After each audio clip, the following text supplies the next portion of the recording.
I'm doing it for my daughter. Me and Charles were just talking about how bad Diablo 4 is and how afterwards you should be able to send an invoice to Blizzard to get more money from them. Yeah, they owe me $215. it does damage to you when you play the game. Like it does sick damage to see all the human resources afterwards. Diablo 4 is it new? It's the new Diablo game. It just came out. a gigantic deal. That's a big game. Diablo is a big. It's game. like Half-Life 2. Well, it's a milestone release. It's a huge release. It's like the sequel to the Titanic or something. Nick, could you bring your? There's almost nothing bigger. There's GTA's bigger. There's nothing bigger. There's almost nothing bigger in video games. Really, it's that big. I thought it was like top 10. I didn't know it was like it's top 10. It's top 10. It's probably top 5-ish. Yeah, it's huge. It's huge. Wow. Okay, so it's it was a big probably deal. like a $250 million release, $500 million. It's a huge deal, and they made it just good enough to appeal to a brain wiped Redditors, but it's really, if you get into it, it's so bad and it's so. Is the type really? It's the cutscenes. Yeah. Okay. Do you ever catch in these movies when they get on to when they take a shot at religion? Yes. And listen, I was an atheist all throughout my teen years and 20s, and I understand where this is coming from.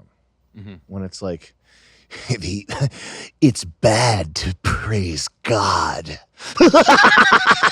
There's a bus of children that just blew up. Did you pray for that? It's 110 IQ.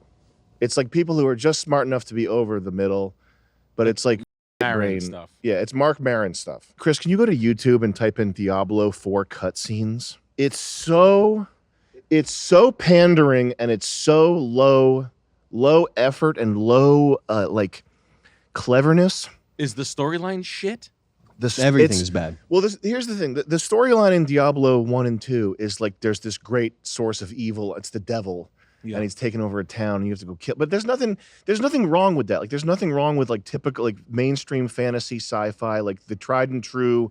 There's nothing wrong with that. Here, pause it, Chris.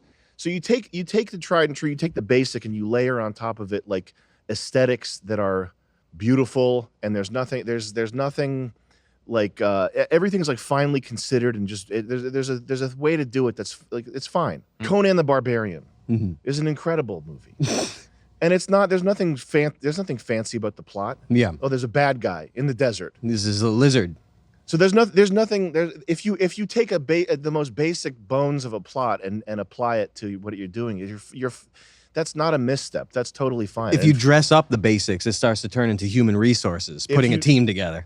If you try to overthink. There's the Joseph Campbell. There's this guy he's made his career out of like breaking down and studying mythology, and I think he's the guy that's come up with the list of 36 plots. The hero's journey, the George Lucas formula. And there's nothing new outside of these. Joseph like, Campbell. Boy meets girl, falls in love, finds a ring. There's like reluctant, doesn't want to step up, and then is forced to. Like there's all these back and forth. There's nothing outside of this list of plots that's like you can't really invent anything new. as far as storytelling goes, and I think that's fine. I don't think that's. I think all this new shit they're trying to reinvent storytelling. Did you watch Succession? Yeah.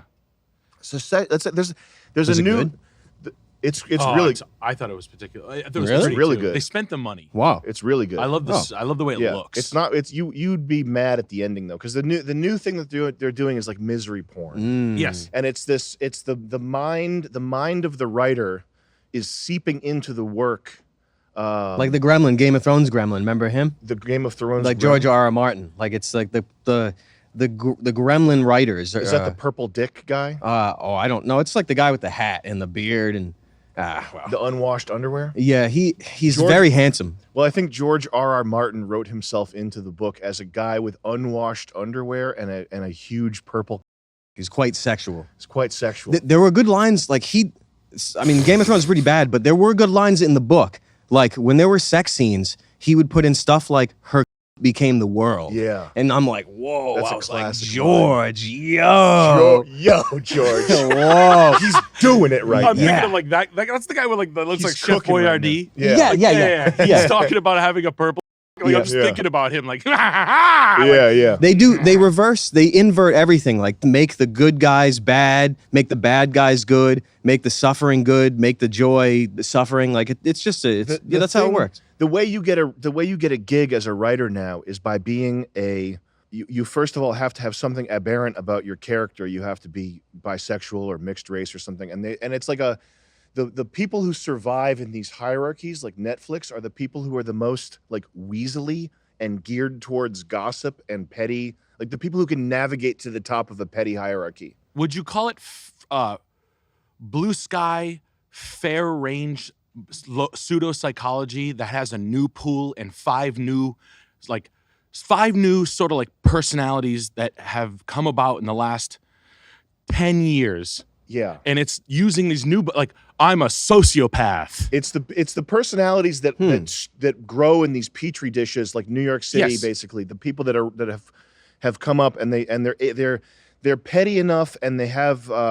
enough of a mind for like social games and just workplace fruitcakeism to sort of navigate and rise to the top of Netflix hierarchies and stuff. And what they do is they dislike themselves so much that they write stories that glorify broken people like them and vilify normalcy. I mean, this is a thing that's been happening. It's vilifying just normalcy. run-of-the-mill subversion. Yeah. Oh, yeah. That's the anti-hero, whatever you want. The fucking, but like what Secession did with that character is like, you never knew.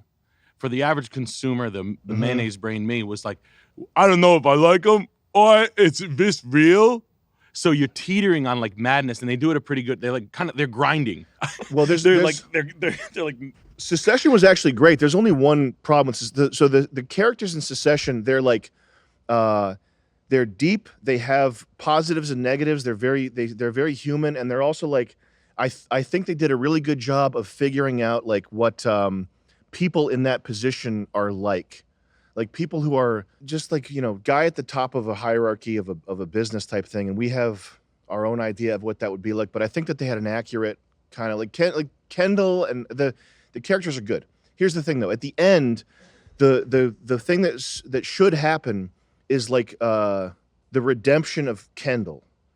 Like he's got this fork in the road. He's either this weak shadow of his father, like bitch guy that can't do anything, and the whole arc of the show is him developing into the type of person that can fill his father's footsteps, and that's kind of capped off by the eulogy he gives at the funeral. Remember that? Yep. Like he actually explains why a terrible person like his father is a necessity for society, because they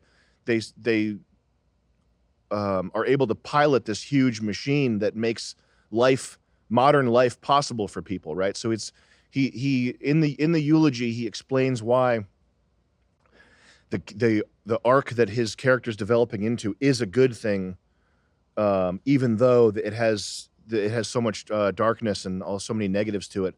And so in the end, he should fill those shoes. And you can see in the final episode, you can see the writers frantically, because you remember the fight where he's gouging the eyes out, and the woman says, Shiv says, "You killed someone, Kendall."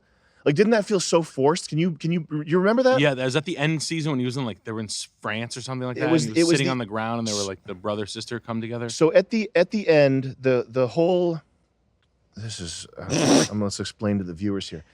The show. Spoiler alert. Let me explain Secession to our podcast. Yeah. Fuck. This is. I'm sorry, but the end is when they're having that internal boardroom fight for control of the company. Oh, right. And it's it basically comes down to Shiv's vote, who Shiv's going to vote for, and instead of siding with family, which is what every sort of choice that Shiv has made throughout the show is like, side with family or do something self-serving, and that's kind of her arc. Yeah. Instead of doing that, it's this incredibly like forced.